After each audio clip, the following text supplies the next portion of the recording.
जय हिंद साथियों, स्वागत है आप सभी का एजुकेशन केयर 6 में। और एक ब्रेकिंग न्यूज़ आ रही है। जी हाँ, ये ब्रेकिंग न्यूज़ बड़ी खबर है, बड़ी सूचना को लेकर। क्योंकि आप सभी को पता है कि बहाली जो कि एजुकेशन डिपार्टमेंट से निकाली गई थी, वो कितनी थी? 69,000 की आसपास की वैकेंसी थी। हम लोग इसको 70,000 की वैकेंसी बोल रहे थे कि लगभग 70,000 की वैकेंसी एजुकेशन डिपार्टमेंट से। यहाँ पे आप लोग का वैकेंसी रिवाइज किया गया है। तो क्या सर यहाँ पर सीटों की संख्या बढ़ गई है? चलिए इसके ऊपर चर्चा करेंगे, या घट गई है। बहुत सारे लोग बोल रहे हैं कि ये जो है जातीय जनगणना का इफेक्ट है। आरक्षण मिला है, यहाँ पर 75% का आरक्षण जोड़ा गया है। ऐसी कोई बात नहीं है। जी हाँ, ये वैकेंसी को रिवाइज क्यों किया गया है इसके बारे में सूचना देंगे। लेकिन अतुल सर से यहाँ पे कहना चाहेंगे, क्योंकि ये रिवाइज वैकेंसी का तो यहाँ पर डेटा दिया गया है, लेकिन इसके रिगार्डिंग कोई नोटिफिकेशन जो है नहीं दिया गया। इसको डाउनलोड क्लिक करते हैं तो यहाँ पे जो नोटिफिकेशन आता है वो सोशल स्टडी के रिगार्डिंग आता है। ठीक है, जो कि मैं यहाँ पे भी आपका दिया गया है ना। इसके रिगार्डिंग यही वाला नोटिफिकेशन यहाँ भी दिख रहा है। तो अतुल सर से रिक्वेस्ट करेंगे कि बीपीएससी के जो भी यहाँ पे आईटी सेल में है, उनको यहाँ पे बोल के इसके रिगार्डिंग नोटिस जारी किया जाए। लेकिन ये नोटिस क्या है, ये मैं आपको यहाँ दिखलाना चाहता हूँ। और पहले तो यहाँ पे रिवाइज वैकेंसी से पहले इस चीज़ को समझते हैं, जो कि आपके सोशल साइंस स्टडी को लेकर जो कि अपडेट किया गया है।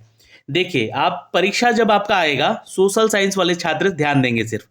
ठीक है, आपका ये जो एग्ज़ाम होगा, ये आपको यहाँ पे 2 सेक्शन में बांटा रहेगा। सेक्शन 1, सेक्शन 2 और सेक्शन 3। ये सॉरी माफ करेंगे, 3 सेक्शन में बांटा रहेगा। पहला सेक्शन आपका लैंग्वेज का होगा, दूसरा सेक्शन आपका जीएस सेक्शन का होगा। जीएस यानी कि सामान्य अध्ययन वाला, जहाँ पे मैथ, रीजनिंग, जीके, जीएस है ना, और करेंट अफेयर और बिहार स्पेशल क्वेश्चन पूछे जाएंगे 40। यहाँ पे 30, यहाँ पे 40। अब बचा यहाँ पे 80 नंबर। अब 80 नंबर में सर ने जैसा कि प्रेस कॉन्फ्रेंस में भी बोला था कि इसको 2 भाग में हम लोग बांटेंगे। तो जो आपका सेक्शन 3 है, इसको क्या किया गया है, सोशल स्टडी का 2 भाग में बांट दिया गया है, पहला सेक्शन और दूसरा सेक्शन। अब जो छात्र पहले सेक्शन में हिस्ट्री या फिर ज्योग्राफी ले लेते हैं, समझिएगा बात को, अगर आपने हिस्ट्री चूज किया है तो इस दूसरे सेक्शन में आप ज्योग्राफी चूज कर सकते हैं, इकोनॉमी चूज कर सकते हैं और पॉलिटी यानी कि राज्य व्यवस्था चूज कर सकते हैं। ठीक, ये तीनों सब्जेक्ट। लेकिन अगर आपने यहाँ पे ज्योग्राफी चूज कर लिया तो आपको क्या करना है, यहाँ पर दूसरे सेक्शन में इकोनॉमिक्स या फिर पॉलिटी में दोनों में ही सिर्फ एक चूज करना है। हिस्ट्री फिर चूज मत कीजिएगा। समझ गए चीजों को। यहाँ पे दूसरे सेक्शन की अगर हम बात करें, अगर ये आपने हिस्ट्री चूज कर लिया तब तो कोई दिक्कत नहीं है, इन 3 ऑप्शन में से आपको कोई एक पेपर चूज करना है। लेकिन जब आपने ज्योग्राफी चूज कर लिया यहाँ पर, है ना, पहले सेक्शन में ज्योग्राफी चूज कर लिया, तो दूसरा सेक्शन जो होगा इकोनॉमी और पॉलिटी यानी कि राज्य व्यवस्था या इकोनॉमी को किसी एक को चूज करना। यही बातें यहाँ पे समझाई गई है। विज्ञापन संख्या 27/2023 विद्यालय अध्यापक के पदों पर नियुक्ति हेतु सामाजिक विज्ञान विषय के प्रश्न पत्र 3 भाग में विभाजित है। भाग 1 में भाषा है, भाग 2 में सामान्य अध्ययन है और भाग 3 में सामाजिक विज्ञान है। अब भाग 3 के बारे में बोला जा रहा है, ध्यान से समझिएगा। भाग 3 के बारे में क्या बोला जा रहा है कि इसको हम 2 सेक्शन में बांटेंगे, सेक्शन 1 और सेक्शन 2। सेक्शन 1 में अभ्यर्थी इतिहास या लिखा हुआ है भूगोल विषय के प्रश्नों के उत्तर देने के लिए चयन करेंगे। तो आप यहाँ पे या तो हिस्ट्री या तो ज्योग्राफी, है ना, या तो ज्योग्राफी या तो हिस्ट्री चूज करेंगे। और जो दूसरा सेक्शन होगा तो उसमें बोला गया कि अगर अभ्यर्थी, है ना, भूगोल चूज करता है तो यदि सेक्शन 1 में इसको चयन नहीं किया गया होगा, ठीक है, ध्यान रखिएगा, अगर यहाँ पे भूगोल दूसरे सेक्शन में चूज करते हैं तो यहाँ पे हिस्ट्री होना चाहिए। ठीक, या फिर यहाँ पे अगर आपने ज्योग्राफी चूज किया है तो यहाँ पे फिर ज्योग्राफी मत चूज कीजिएगा, उसमें से फिर अर्थव्यवस्था, अर्थशास्त्र या राजनीति शास्त्र में से चूज कर लीजिएगा। तो यही बात यहाँ पे लिखा गया है। जैसे कि उदाहरण के स्वरूप में यहाँ बोला गया है कि उम्मीदवार जो है सेक्शन 1 में से इतिहास विषय का चयन किया गया है, तो सेक्शन 2 में भूगोल, अर्थशास्त्र, राजनीति शास्त्र विषय में से किसी एक विषय का चयन करेगा, एग्जाम देगा। और अगर उम्मीदवार सेक्शन 1 में ही भूगोल चूज कर लेता है, यहाँ इतिहास ना चूज करके भूगोल चूज कर लेता है, तो विषय का चयन जो होगा सेक्शन 2 में सिर्फ अर्थशास्त्र और राजनीति शास्त्र में से कोई एक चूज करेगा। यहाँ पे हिस्ट्री नहीं रहेगा, ठीक है। तो ये चीज़ आपको वहाँ पे दिखेगा भी एग्जाम हॉल में जब आप देखेंगे तो ये आपको समझाने के लिए नोटिफिकेशन भी दे दिया गया। अब इससे ज़्यादा तो साफ साफ बातें नहीं समझाई जाएगी, है ना। अब ऐसे बातों को लेकर जो है पूरा का पूरा सारा चीज़ क्लियर कर दिया गया है सोशल स्टडी के सब्जेक्ट को लेकर, सब्जेक्ट कॉम्बिनेशन को लेकर। अब जो दूसरा यहाँ पर अपडेट दिया गया है दोस्तों, ये रिवाइज वैकेंसी को लेकर है। चलिए इसको भी डाउनलोड कीजिएगा ना, तो वही चीज़ है नोटिफिकेशन यही वाला, और यहाँ पे जब क्लिक कीजिएगा तो आपके पास एक पीडीएफ आएगा। ये पीडीएफ होगा रिवाइज वैकेंसी को लेकर। देखिए मैंने यहाँ पर जो है आप लोग को जो वैकेंसी दिखाया था, जब वैकेंसी आया था तो 69,000 समथिंग जो है आप लोग का कुछ वैकेंसी था यहाँ पे, ठीक है, टोटल वैकेंसी, जो कि एजुकेशन डिपार्टमेंट से था। फिर उसके बाद यहाँ पे वेलफेयर डिपार्टमेंट का वैकेंसी जोड़ा गया, कुछ कुछ जोड़ते जोड़ते यहाँ पे लगभग 72,000 के आसपास की वैकेंसी हुई। लेकिन इसकी चर्चा हम नहीं करेंगे, क्योंकि ये जो रिवाइज वैकेंसी दिया गया है यहाँ पे लिखा गया है साफ साफ कि this is the revise vacancy under education department. ठीक, बातों को समझिएगा अब यहाँ पे, ठीक है। देखिएगा जब यहाँ पे जनरल का कक्षा 1 से 5 का वैकेंसी जितना दिया गया है, 3 भाग में है, जनरल है, बांग्ला है, उर्दू है, यही 3 सब्जेक्ट का है ना। तो आप यहाँ पे देखिएगा तो ये तो वही है, मतलब जनरल में सीट नहीं बढ़ा है। लेकिन सीट कहाँ बढ़ा है सर? सीट देखिएगा तो आपका इस एरिया में 183 किया गया है सर। STF यानी कि शेड्यूल ट्राइब में फीमेल कैटेगरी, और ST यानी कि शेड्यूल ट्राइब में मेल कैटेगरी, है ना। ये मेल नहीं लिखा गया है, STM नहीं लिखा गया है, ये ST सिर्फ है। तो इस सीट पे जो है ना फीमेल भी फाइट कर सकती हैं, और SC और SC फीमेल, तो SC फीमेल जो है SC के सीट पे फाइट कर सकती हैं।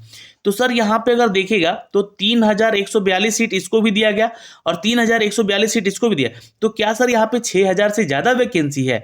नहीं नहीं, ये चीज़ें सिर्फ यहीं पे आपको दिख रही है ना, क्योंकि ये जो है अब आरक्षण के तहत आता है, ठीक है। आरक्षण के तहत यानी कि क्षैतिज आरक्षण के बारे में आप लोग जानते होंगे। अगर सीट शेड्यूल कास्ट के फीमेल कैटेगरी से नहीं भर पाएगा तो उस पर जो है ये मेल वाले छात्र जाके अपना सीट फिलअप करेंगे। फिर भी अगर सीट बच जाता है तो ये सीट बचा हुआ जो है ये जनरल कैटेगरी के छात्रों को फिलअप करने का मौका मिलेगा। ये क्षैतिज आरक्षण कहता है, ठीक है। अब यहाँ पे तो ये बातें मैंने क्लियर कर दी। ये ऐसा मत सोचिएगा कि 3,142 सीट इसमें भी है और इसमें भी है, नहीं नहीं। अगर ऐसा होता तो टोटल में 4,000 क्यों कैलकुलेट करके रहता? ये 1,088 ये और 3,142 ये और 183 ये, इस 3 को ही जोड़ कर यहाँ पे 4,413 लिखा गया है। तो समझ गए चीज़ों को यहाँ पे। बाकी जो वैकेंसीज का अपडेट है यहाँ पे इधर देखिएगा तो ये आपका PH कैटेगरी के PWD के छात्रों के लिए लेकर है, ठीक है। तो इनकी चर्चा बाद में अभी होगी, लेकिन यहाँ ध्यान दीजिएगा बंगला में सीटों की संख्या बढ़ी है सर, ठीक है। यहाँ पे देखिएगा टोटल वैकेंसी 86 हो गया है। ये कम था वैकेंसी यहाँ पे, लेकिन टोटल वैकेंसी 86 हो गया। अब किस कैटेगरी में बढ़ा है तो आप हमें कमेंट बॉक्स में कमेंट करके बताइएगा। जो बांग्ला से संबंधित छात्र है, ठीक है, जो बांग्ला से संबंधित छात्र है वो हमको कमेंट बॉक्स में कमेंट करेगा और बताएगा। टोटल वैकेंसी यहाँ 86 हो गया। उर्दू में टोटल वैकेंसी 4,932 हो गया है। ये सीटों का संख्या यहाँ भी शायद बढ़ा है। यही नहीं, चूंकि यहाँ पे अगर क्लास 9 to 10 में आते हैं तो यहाँ पे देखिएगा तो इंग्लिश में टोटल वैकेंसी हो गया है 4,889, हिंदी में देखिएगा तो 4,807, बांग्ला में देखिएगा तो 114 सीट यहाँ हो गया है। तो यहाँ भी सीट बढ़ा है सर।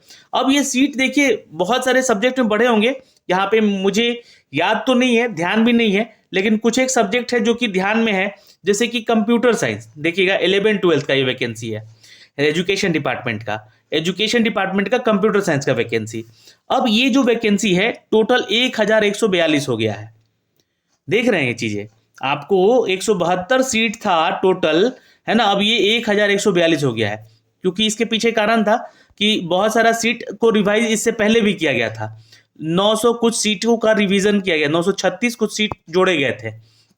कैसे जोड़े गए थे? तो वो सीटें खाली रह गई थी। अच्छा, कुछ ऐसे भी सीटें खाली होकर जुड़ी थी जो कि आपका समाहित किया गया था कुछ वैकेंसीज को।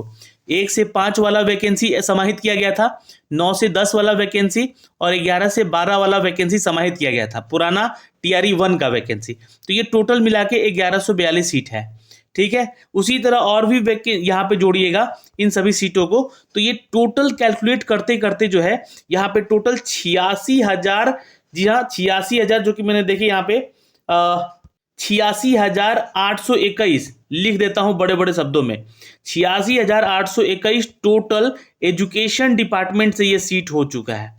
ये रिवाइज जो है आपका वैकेंसी, इसलिए इसको कहा जा रहा है। अब समझ गए, यहां पे ऐसा नहीं है कि आरक्षण 75% जो है लग गया है इसी वैकेंसी में, नहीं नहीं, ऐसा होता तो उस नोटिफिकेशन में जिक्र होता वहां पे, लेकिन अभी कोई जिक्र नहीं किया गया है इन सभी चीजों को लेकर। तो ये एक अपडेट है, इसको कैलकुलेट कीजिएगा आप लोग टोटल को, है ना, टोटल कैलकुलेट कीजिएगा। मैंने कैलकुलेट किया तो लगभग 86,800 समथिंग कुछ आ रहा है ना। तो आप लोग कैलकुलेट कीजिएगा, हो सकता है कि 100-200 सीट ऊपर नीचे होगा, लेकिन 86,000 के आसपास अब टोटल वैकेंसी कहां से हो गया है, एजुकेशन डिपार्टमेंट से। तो सीटों की संख्या यहां पे अब बढ़ गई है इस रिवाइज वैकेंसी को लेकर। तो ये एक जानकारी थी दोस्तों जो कि हमने आप तक साझा करनी थी, और प्लीज वीडियो को शेयर कर दीजिएगा। और कुछ और अपडेट आए हैं अभी आपकी बीपीएससी टीआरई 1 को भी लेकर, तो वो अपडेट हम जल्दी करेंगे। जय हिंद।